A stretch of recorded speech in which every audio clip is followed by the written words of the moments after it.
some light on. There we go. We're doing that autopilot again. It's too light. Quite a week this week. I can't.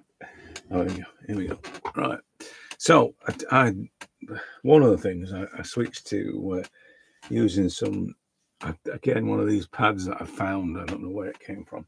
I thought I'd do A2, work on A2 as opposed to this A3 size, which is everything I do. And normally it's the reason is the physicality, as you see, the chair had to be higher and all that. Going back to this thing of your eye should be in the center of where you're working so you don't distort it. Anyway, so I just thought I could do some A2 versions of what I do. And it was good. It was nice. It was nice to work and experiment more with marks and not be so restricted, I suppose, in a way. So it could be more gestural things, So I did these yesterday with, and it's great paper, this, and I can't pronounce it, but I got it from Great Art. It's German paper, and it's cartridge paper. It's general drawing kind of paper, but it is fantastic for charcoal. Anyway, so yeah, that was interesting. Now my problem is I can't store that. I've got nowhere to put an A2 sheet, which is why I was working A3. So whilst it was really enjoyable, I don't have the space to do anything with it. The other thing was I'm still exploring charcoal. This is the latest one that came. It's all right. That's all I can say. It's all right. It's better than Winsor Newton. It's better than Willow and the Coates version. It's better than the Daler-Rowney stuff, but it's still not good enough. For me, it's not good enough. I just realised that because I built a machine this week, a little kind of lab oven thing, so I can cook it all in a temperature controlled way. This is what I did. So it's so much better, that charcoal. And somebody said, why go to all that trouble? Trust me, if you did go to that trouble, then you realise why you would go to that trouble, because it's on a different level, honestly. And then YouTube's been down for all week, really. I've not been able to do any kind of lives and things. So doing this sort of thing, just spontaneous stuff, hadn't been possible. So that was another thing, which has just come back on, obviously, this morning. So I did I've been having to do the lessons via pre-recording and editing and all that kind of thing, and it's a faff, honestly. It's just messing about. Whereas you can just go straight into this, and that's a cat on the door, by the way. He wants to get in. I told you before, my cat Pablo is going for it at the moment. He's really going for it. The little paws going. Let me let him in. And you can see me looking at me through the window. Come here. Come in. You come in. Come in. Doesn't look like he wants to come in after all. Right. Yeah. So, as I said, it was quite an eventful. Then I did the video yesterday morning, which was this what you need to know. I think the 2 things you need to know, which is interesting because one of the comments, which I like about this, is that because I do this all the time. This is my life now, doing these, and I like the idea of thinking it, the thing through, rather than taking it as read that it's this, and it should be done in this way. I just want to think, well, maybe it shouldn't. Like on the, on this woman, there's not a lot of, say in the eye, for instance, there's not a lot of detail in there or a specific drawing, but look at how things work. And I like that. I like the, because all this is just spontaneous response stuff. So I'm not really considering that that's a nose or it's an eye socket or whatever else. I do like that. It's more of an exploratory explorative, you know, response to something. But as I said, when people comment, it's great to for me to then sort of crystallize my thinking, because it just helps me do that. And that is, I think that's one of the best things about this. I mean, I would get some crazy comments, obviously, but I like the idea of challenging my thinking. Hang on, the cat's on the keyboard. Just a minute. It's just sending an email.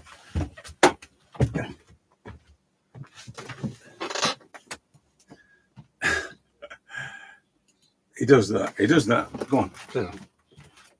He does that with my sons, and he gets on and starts deleting files and things. So, I see this technically advanced cat. He's probably quite aware of what he's doing as well. But yeah, I like that. I like the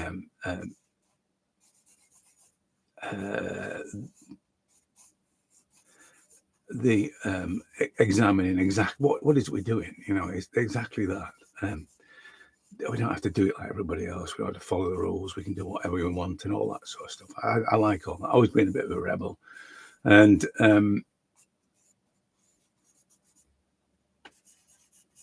the thing about I mean, some of the thinking that obviously that I do is probably challenging, you know, to the traditional ways. I don't intend it to be. I'm always looking for a better way, I suppose. That's my thing. And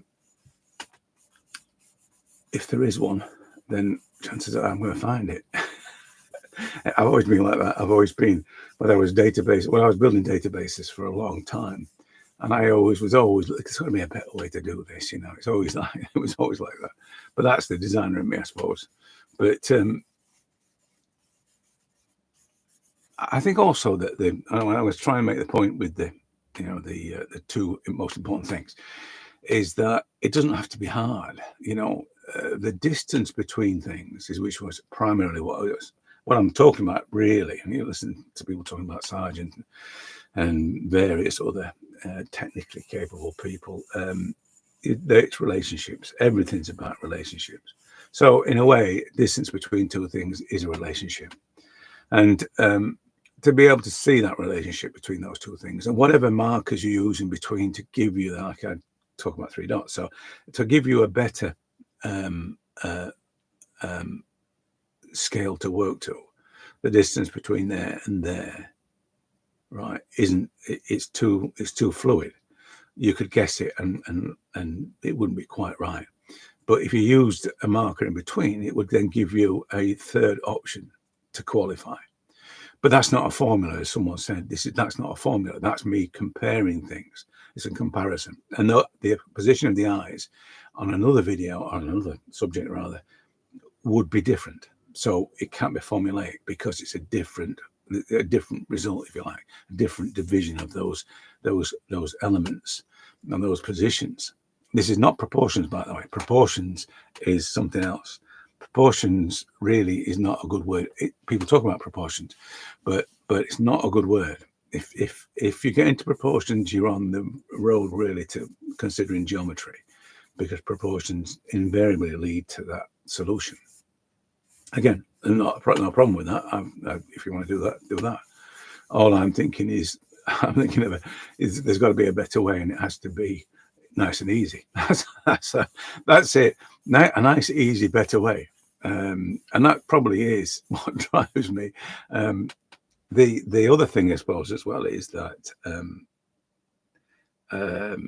in this evolutionary kind of approach, is that, as you saw with this one, there's no kind of intention in that at all. You know, there's no, I'm going to shade it in that way, I'm going to shade it in this way, and I'm going to blend it in this way. There's none of that going off. It's just me looking, responding. That's what it is. And in that process, you get these intermediate marks, these marks that appear. But they're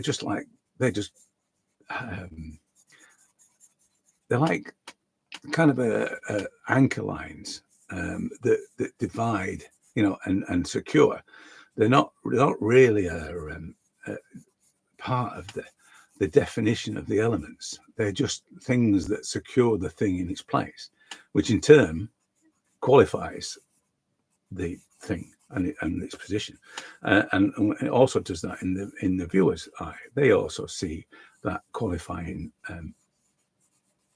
and secure effect. They also see that, and then it becomes more than just some line that's just randomly appeared. It's something that's holding the tent down, if you know what I mean. These are like tent lines. So that's kind of where it comes from. I mean, this is the thing. The two most important things are the most important things. They can be applied to any kind of, or they're necessary in any kind of traditional method. You're always going to have to be able to see, even when you've worked out the shape of the skull and everything else. You're always going to have to be able to see exactly, the color of the eyes, or whatever it is, or the shading, or the way the blends. You have to see those things. So really start with those things, or work them simultaneously to your preferred method or traditional approach, and then, as I said, you can decide on whether or not you really need the traditional approach. There'll come a point. People have said this about, I've made comments like this before, and people have said they started with Loomis or whatever, and now it's just an automatic thing, which is exactly how it should be. That's a great way for it to develop. I would imagine they spent a long time doing it, because it is one of those things that you've got to learn. It's just anything, even doing this, it's a long time. You have to learn all these things. But the problem is with a more traditional kind of approach is that sometimes it gets bogged down by practice. I've said this before, but Robert and I saying about, there'll be some great work stifled by practice, and also words to that effect. I can't remember exactly, but what he was referring to is that people spend too much time. I think he returned to either the Students' League or something, and he noticed that people that were there when he left were still doing exactly the same thing, practicing, and yet he'd been out in the world and made some work. But and that's the problem with the prescribed routes. They tend to be embedded within this kind of thinking of it must be practiced, it must be repeated 1,000 times and all that sort of thing, and it must be calculated, all those sort of things, when really just doing it is probably the best way you're going to learn. But the problem is you have to open yourself up to the possibilities of something irregular happening. This kind of thing happening. You've got to open yourself up to the possibilities that might happen. And if it happens, is it doing what it's supposed to do, or is it just on the way to doing something it's supposed to do? And you get objectively assessing that during the process is difficult, because you're embedded within an outcome, because of the prescribed rule ends in this particular outcome. So having a more journey orientated kind of approach, we're going to be exploring the unknown territory kind of thing of mark making, and having that kind of approach invariably will lead to far more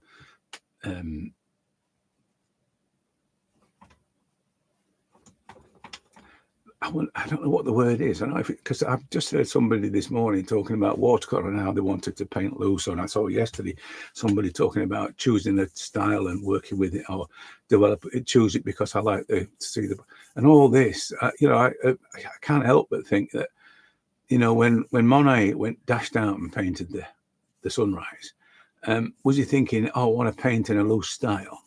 I want to be an impressionist. Was he thinking, or whatever the term ism was at the time? No, he wasn't. He didn't do that, did he? I mean, obviously. But But this thing about I want a style, or I want this, or I want that, and loose and this, that, and the other. None of those. They're all part of the prescription. You know, you want a loose style, you have to do this. You want to be able to draw portraits, you have to do this. They're all part of the prescribed routes. So you're going to inevitably be sucked into the idea that a style is something that you decide you want to do, when really is the last thing that's going to happen. You know, the style decides. Well, if you want to, I don't like the word style, and I've said this before, but if you think that just doing this and having the right attitude will result in what might be considered to be a style, then you're probably on the right road with that, because as I said, it's not something you should really consider. It will be whatever it'll be, because this thing you call style is a consequence of you. It's how you see the world, how you respond to the world.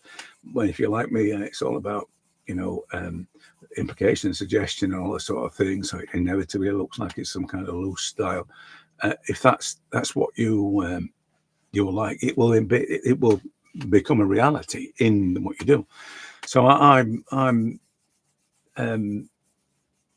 the whole thing for me is this. I can't have it locked into some, as I said, prescribed method. I have to. It has to be much more of a spontaneous response to something. I think that, you know, the more, I mean, I talk about portraits being a response to a face, to a person, and the more I think about it, everything, you know, I can't do it if it's not a response. You know, the marks I make are a response to what I see. They're embedded, you know, they have my personality, my approach embedded within them.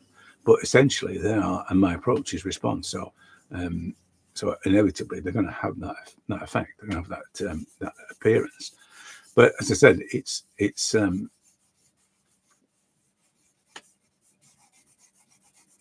much more of a consequence than it is a deliberate intention to have a particular style, to be loose. As I said, as someone said this morning when they were talking about watercolor.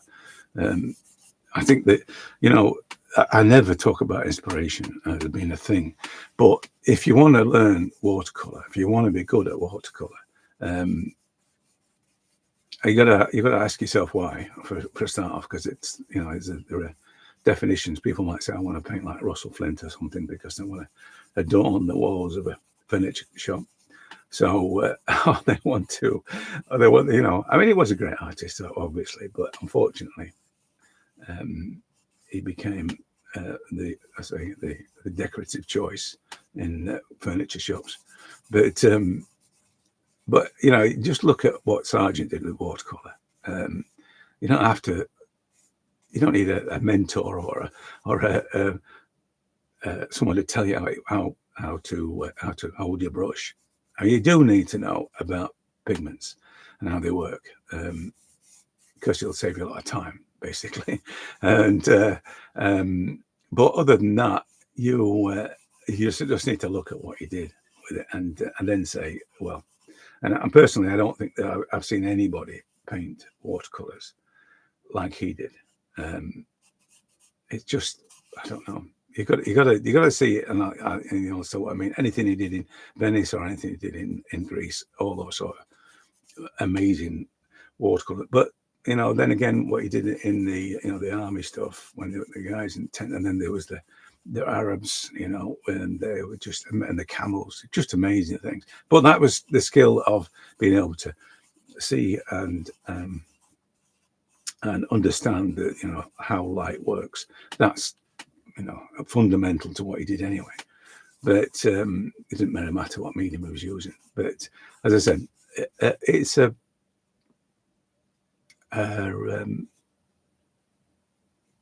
for me, whatever style you end up with is a consequence of many things, not a decision to make before you start painting. You know, I've always liked that, so I'll work that. The trouble is with that, I've always liked that way of working. Why? Just ask yourself why. Why have you always liked that way of working? I preferred this or I preferred that. You know, anyway, but like I say, I become, I said in the comments below, I'm just becoming a bit of a charcoal nerd for some reason. Well, for an obvious reason, but this, what triggered the, can you recommend, as Kevin asked me, what can you recommend?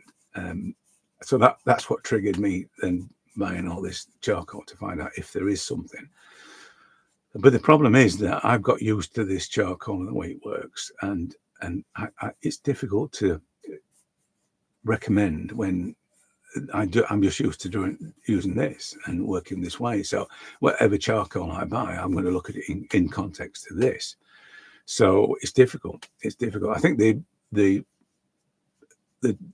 decision, the advice I would say is you're going to have to buy charcoal and experiment with it and paper and really find your own combination. I don't think I can say to you, oh, you must use this or you must use that. It doesn't work, does it? It's got to be your decision. But I think that's what you've got to accept. You're going to have to buy lots of charcoal and paper and just play with it. People have made charcoal, like Gavin, you probably don't watch this, Gav, but he's made it, and I think he sent me a picture, or you sent me a picture, Gav, and it was amazing what you've done. And I thought, well, I'm gonna have to up the game, because I'm used to just sticking it on the fire and waiting for it, and then I get lots of, I get some charcoal but not lots. So I thought, no, I'm going to go one better. So I built the oven, temperature controlled oven. So now every piece turns out as it should. But like I say, this is my charcoal obsession is the result of doing this, as many times as I have, 3,000-ish times, and it's going to happen. You're going to become a bit of a connoisseur, if you know what I mean. I just have certain things that I need it to do. I don't want it to be. I mean, one of the big things for me, and I try to explain it to somebody the other day, is that this thing of the on and off thing, on or off. It's either black or it's not. It's that kind of thing. Or you can be. This is what the problem was with the Coates one. The Coates one had the on or off, and this one does it a little bit as well, because it will suddenly change from being a continuous familiar grey to a black mark, and you get that sudden undulation. And I know a lot of people do that. A lot of people start to make their eyes really, really black, and then they'll then get some white crown and stick some white crown on, and all of a sudden it's doing that even more, And I can't cope. I can't cope with the visual interference. It's like the not the test card, when the telly's off and you just got that white snow thing. It's a bit like that, and it's like you can't focus on anything because it's got all that vibration going off. And I think that's probably why I don't like the on or off. People like it. I mean, I see people do it and they like it. I was looking at an Oliver Sin drawing the other day, and he does it on his, and so people like that. It's just me. I can't cope with it being all as I say, undulating and imbalanced. It's just there are times when you want density. There's definitely times when you want something to be dense, but I need to be in control of when that happens. I don't want it to suddenly, as I'm dragging it around, all of a sudden I get a definite black mark. I don't want that. I want to be in control of it. It's the same reason I don't like textured paper, because it creates a texture regardless of what you're doing. So you end up with a kind of a half toning effect, because the paper's got its own. It's got the divots in it, so it gets these white dots. And if you know anything about printing, the dot thing is a way to create levels of half tone. So I'm competing with that when I'm working on thingy paper, on textured paper. So as I said, I'm either doing this too much, I'm getting a bit weird about it, or it's just part and parcel of what you do. I think probably artists will have a preferred tool or method or way of doing things. I think that's inevitable. That I tend to be more, as I said, kind of journey orientated rather than outcome orientated. So I'm not too worried about whether or not it's exactly as it should be, or whether or not it's a perfect replica. I like resemblance better than the word a replica. But so you can see the resemblance in this. I like that because it sort of implies that you've caught the right bits. You've caught the right bits without it being an exact copy of, because that's always the fear for me, is the exact copying thing. I don't really enjoy seeing that style of things. I think that people can capture without copying, without creating a replica of something. And it's particularly prevalent with, or relevant actually, with working with photographs, because people criticize me for copying photographs. So you're always going to get that. So if it's a copy of, it's a copy of. It's as simple as that, make it a copy, trace it and fill it in, which is, I saw somebody the other day who was talking about, you'll have seen him, it looks like he's in a massive studio. He's not. I can't remember what it's called now, something about paint. Anyway, it looks like he's a lecturer of some kind, and it looks like he's a huge, and it's just one of those fake backgrounds. And he was talking about this, the replication thing.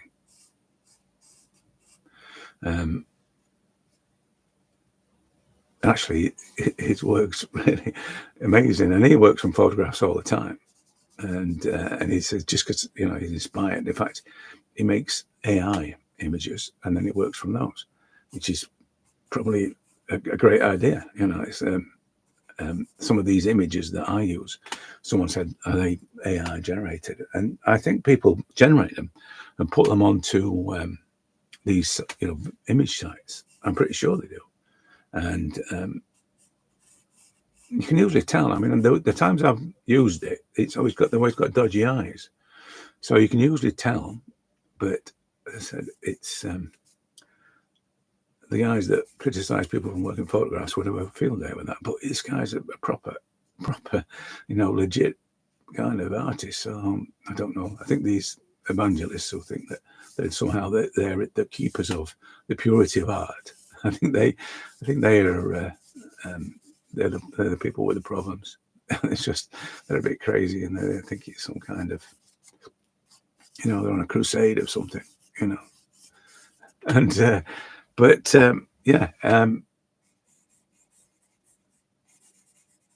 it's interesting with going back to the charcoal thing. The big thing for me, and you can see me doing it now, always the big thing for me is this being able to make marks without any effort. And I'm doing it now where it's just drifting across the surface. But it's not applying too much charcoal. It's just applying enough. And I think that's the primary requirement I've got of charcoal. Because I want it to be effortless. I want it to be effortless. There's no pressure required in order to apply a certain level of tone, and I can make marks just as I'm in the early stages doing the scribbling thing. I want to make marks that are part of the flow of my response. So I want them to be as connected, if you like, because that's what's happening, isn't it? I mean, I'm looking, I'm seeing, I'm responding, and then things happen. But I want the mark making to be part of that process. It's all that fluid process. And if the charcoal requires any kind of effort, if it requires any kind of pressure to make a mark, then I'll struggle with it. And I know at the times when it's done that the outcome's invariably not what I expected. And and I'll not be happy with it for that reason. But I can feel it in the process. I can feel the flow in the process. So generally speaking, I just don't carry on, and that's when I get the misfires. So, but the main reason, as I say, that I make the charcoal and I wanted it to be perfect was because it's such a, for me, it's such an important part of what I do. If it doesn't flow and it doesn't allow me to make these marks without any effort and so on and so forth, then I'm not happy. You know, somebody, what was it the other day said about the line? I don't know. I think it might have been Bill Murphy. Somebody, you know, some great artist said something about, you know, everything's right in the world when the lines are flowing, kind of thing, or something like that when the drawing's flowing. And if you're an artist, you'll understand that sometimes it can be so frustrating when and more than frustrating, because you can be in a bad mood. You know, when things don't work, when it's not happening, you can be in a seriously bad mood, and there's all kinds of reasons. You know, mine are primarily about this.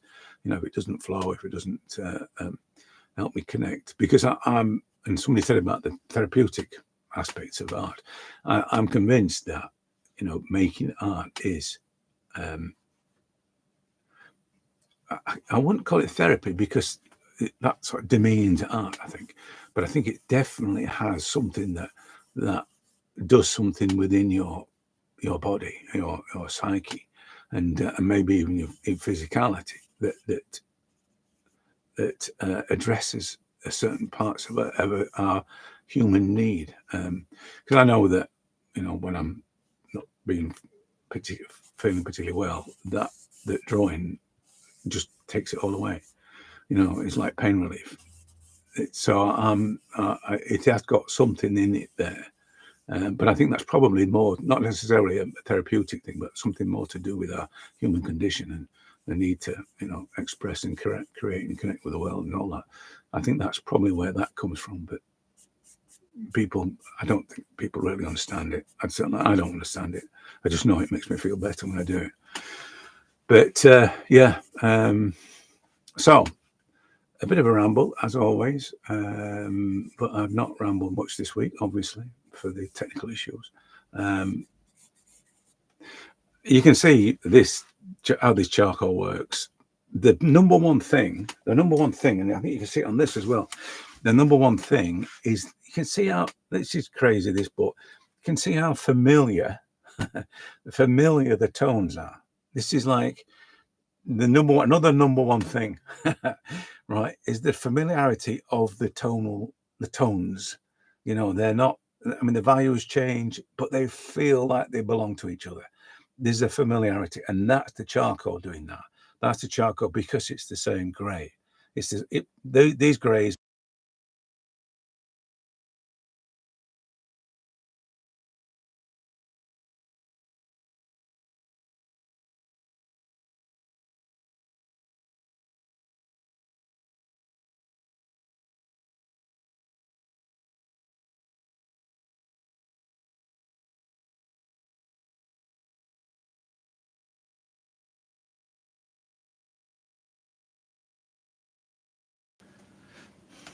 Right, sorry about that. You know, I was saying about technical issues. I think YouTube hates me. I'm pretty sure it does. Yeah, so the familiarity, you can see it in that one as well. You can see there's the familiarity of the greys, and at this one as well. You can see, get my arm out of the way. Hold on a minute. Let me move my arm. That one as well, it hasn't got the sudden, even though it's got dark hair on it, you know, really dark hair, there isn't a sudden shift in the color of the black or the color of the gray. That's the thing. So that was why I didn't like the coats, and that was why I didn't like this, because the darkest, when you're applying the darkest elements that you wanted, it would have almost be a different. In fact, I think that went with a bit brown. So I'm, you know, it's a thing. It's a thing. I don't know whether some of these have That one's probably got it as well. That was from Wednesday morning, I think that was. But that's got that sort of. There's a slight difference there. Can you see it just jazzing on the eyes? But yeah, it may be that I was messing around with the other ones as well. Some of these, I think that was probably this stuff. That was probably this stuff. Reminds me of coats. But can you see it doing it on that? You can see it doing it on this. Look at this. You see there. You see that nostril. It's doing it there. It's doing it there. It's doing definite dark marks. And it's doing it there. So it's clumping a bit because I don't think it likes this paper, but you can see it doing it in certain parts. I did another one when I was, and I've probably worn it off now, but there was another one when I was working on this, and I was again trying to show this clumping.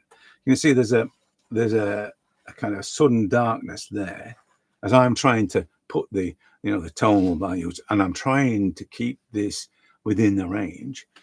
This all of a sudden, I'm doing it on this. All of a sudden, I'm getting this very dark bit there. So I've got to manage that. That's the problem when I'm working with charcoal that doesn't do this. I've got to manage that and make sure that doesn't happen. All of a sudden, I get a very dark mark, and it goes from a nice sort of mid-tone to suddenly a very dark hike. And it's going back to this thing about your style. I mean, the execution thing is probably the reason why I like it to be like this, but at the same time it does result in a particular outcome which you might consider a style. But as I said earlier, you have to make those objective decisions as you're doing it. As I'm doing this now, and I'm tweaking the tones I'm only layering across the top of that corner of a brow there, or almost a forehead, the top of a cheek. I'm only layering across the top of it. I'm not putting anything on really, but I'm just evening things out. But that's one of the great things that I'm looking for. Specific things I'm looking for. I'm looking for the charcoal to do that. So it allows me just to layer a little bit of charcoal over it and just even things up. But anyway, as I said, I'm a charcoal geek. It just makes things easier. You know what I mean? It just makes things easier. I can't really, call it some fine art thing. It just makes it a lot easier, and that's good enough for me. That's my primary motive. Nice and easy. And as I said before, I'm lazy and impatient, so it's a great combination. So I'm always going to look for the easy route. But yeah, I'll finish this off and then start preparing for tonight's lesson. We've got a lesson on Friday, so I'm going to find a subject, something that's I don't know. I was looking around today and I've no criteria for subjects other than good images, and it'll be, well, what did we draw on Wednesday? So whatever we draw on Wednesday, we'll draw something different today. So, and that's kind of how it is. I'm not really. They're not lessons are about the progression of some kind of learning plan. It's not that kind of thing. It's more a case of challenging. Finding challenging things that bring new challenges and facing those challenges and understanding how to work with awkward angles or particular elements. That's probably where it comes from. I'm not really trying to manage a learning path. If I did, and which I could, it'd be a completely different animal. In fact, I'm trying to do it. And I mention this every time I do these. I'm trying to do it, but it would be completely different. It would be probably more intense, more rigid, and more disciplined. I think that's probably what it would be. And I'm not sure people want that. I'm not sure people want the kind of homework kind of thing. And positive, constructive, destructive criticism. You know, so I've said it before, and I know it's the only, if I criticized anybody, and I don't really don't, but I advise people, but I don't criticize. But if I did, then it would only be the same criticism that I'd give myself. You know, it's just the same thing. But yeah, if I did do a more structured course, that's how it would be. And it may be that it transpires that it is that course that I do, but at the moment I'm not sure of the demand for that kind of thing. I think people like, you know, easy, relaxed, you know, kind of almost, it's just I'm doing it for a hobby kind of thing, you know, that's kind of against my beliefs. Art can't be a hobby. I'm sorry, it can't. No. You can't. If you think it's a hobby, then you're not doing it right. This is a passion. This is an addiction. And me, as Gavin, you're probably watching this, we both agree that it's now an addiction. It's not even a habit. It's gone past habit. We're in addiction territory. So it's never a hobby. Something to pass the time, you know, that kind of thing. No, it can never be that.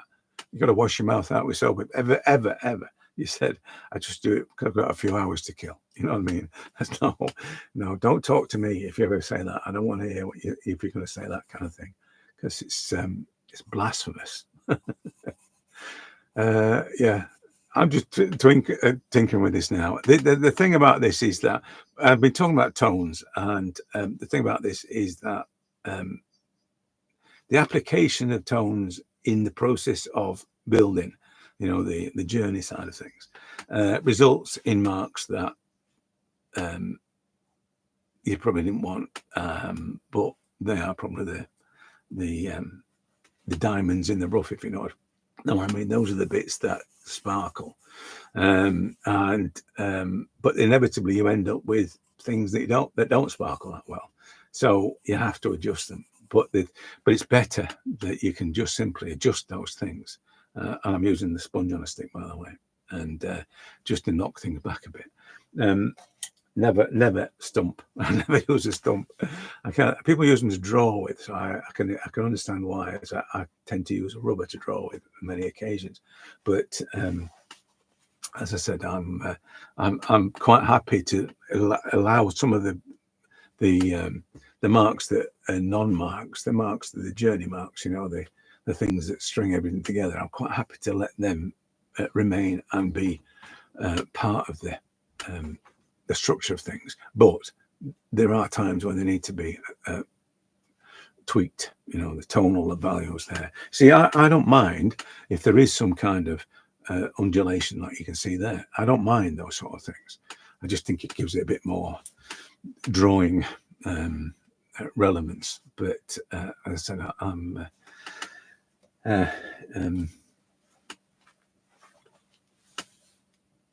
quite happy to leave most of them, and just because they're not important, you know. There are lots of things that you draw that are in a drawing, whether it's a portrait or a landscape. There are lots of things that aren't important. It's the visual hierarchy thing. Anyway, I'm done before I start going too far with it. I'm done. And doing that, which was a bit silly, because it's not an outline there. It's a little highlight there. That way, it just it doesn't need a line. The line's gone. You don't need times when you don't need lines. Anyway, as I say,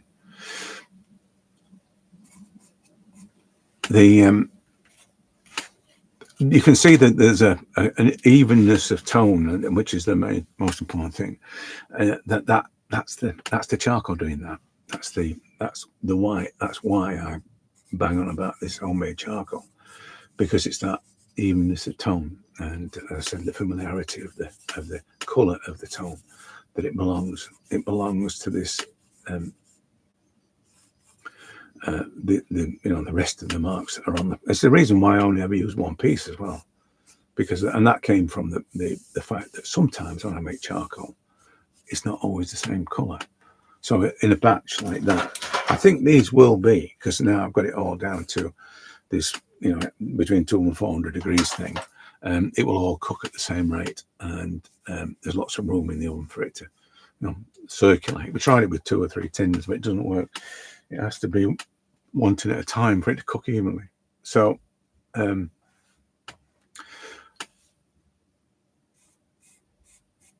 yeah, I think I'm done. I think I'm done with that. I think I was done a long time ago, but because I've been rabbiting on,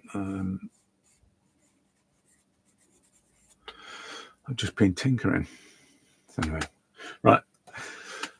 Yeah, I'll now we're back online. I'll probably no doubt do more of these. Weekends coming, so it'll be a few. I'll do a few of them. No lessons at the weekend, so I'll be doing a few at the weekend. Quite fancy doing a bigger one, but again, I can't store them. I've got nowhere to put these. I've sprayed these with fixative, but I have nowhere to put them. So I don't know what's going to happen with them. They'll probably get rolled up or something. I've no idea.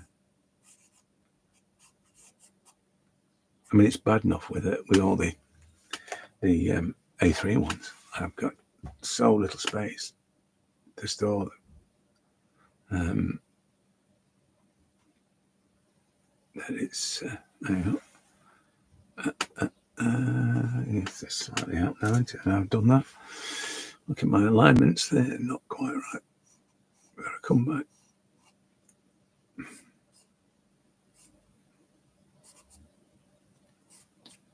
That's so funny. It's only a tiny little thing, but it's like you can see it. I can still see it. So it's that. What I'm looking at is that alignment there. Right, it's the corner right to the corner of the mouth. It's that one, or the corner of the iris to the corner of the mouth. That's what I'm looking at. Like I say, it's tiny things. Back to the comparison thing. It's back to that. I mean, alignments are comparisons just the same as comparisons of distance and comparisons of shapes. It's all comparisons and relationships. Right, I'm going. I'll catch you in the next one. Probably over the weekend, as I say.